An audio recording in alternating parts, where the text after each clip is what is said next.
मज़ीद ऐसे बयान सुनने के लिए हमारे चैनल को सब्सक्राइब करें और बेल आइकन को प्रेस करें।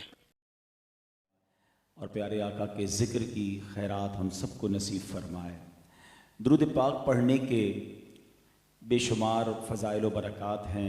काबे के बदरुद्दुजा, तौबा के शम्सुद्दुहा सल्लल्लाहु तआला अलैहि वसल्लम का फरमान आली शान है, जिसका मज़मून है कि जो कोई शख्स मुझ पर एक बार दुरूद पाक पढ़ता है, अल्लाह करीम उस पर अपनी 10 रहमतें नाजिल फरमाता है। जो 10 बार दुरूद पाक पढ़े, रब्बे करीम 100 रहमतें नाजिल फरमाता है।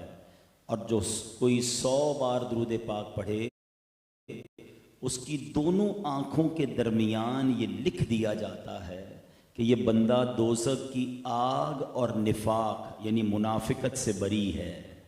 अब ज़रा सोचिए, 100 बार दुरूद पाक पढ़ने में वक्त ही कितना लगता है और इतना बड़ा अजर के जहन्नम की आग से बचा लिया जाए। हर दुरूद पर 10 रहमतें। बिलखुसूस इस वक्त जो हालात चल रहे हैं, जो प्रॉब्लम्स चल रही हैं, हम सब चाहते हैं कि रहमत इलाही हमारे साथ रहे। घर से बंदा निकलता है तो ये टेंशन होती है कि खैर से वापस भी आएगा कि नहीं।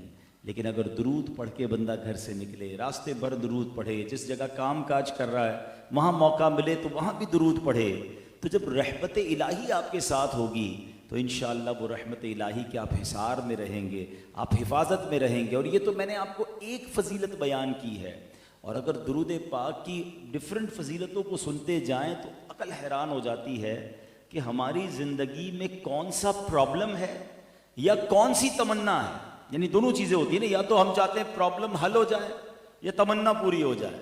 हैं, सुभान अल्लाह। दुरूद पाक यूँ ऐसा लगता है कि हर प्रॉब्लम के ताले की चाबी दुरूद पाक है, हर मुसीबत को टालने का वजीफ़ा दुरूद पाक है।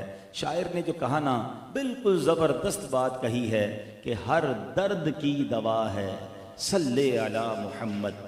हर दर्द की दवा है सल्ले अला मुहम्मद, तावीज़ हर बला है सल्ले अला मुहम्मद सल्लल्लाहु अलैहि वसल्लम। तो हमें चाहिए कि हम कसरत से दुरूद पाक पढ़ते रहा करें। आइए मिलकर मोहब्बत के साथ बावाज़ बुलंद दुरूद पाक पढ़ लें। सल्लु अलल हबीब सल्लल्लाहु तआला अला मुहम्मद सल्लल्लाहु अलैहि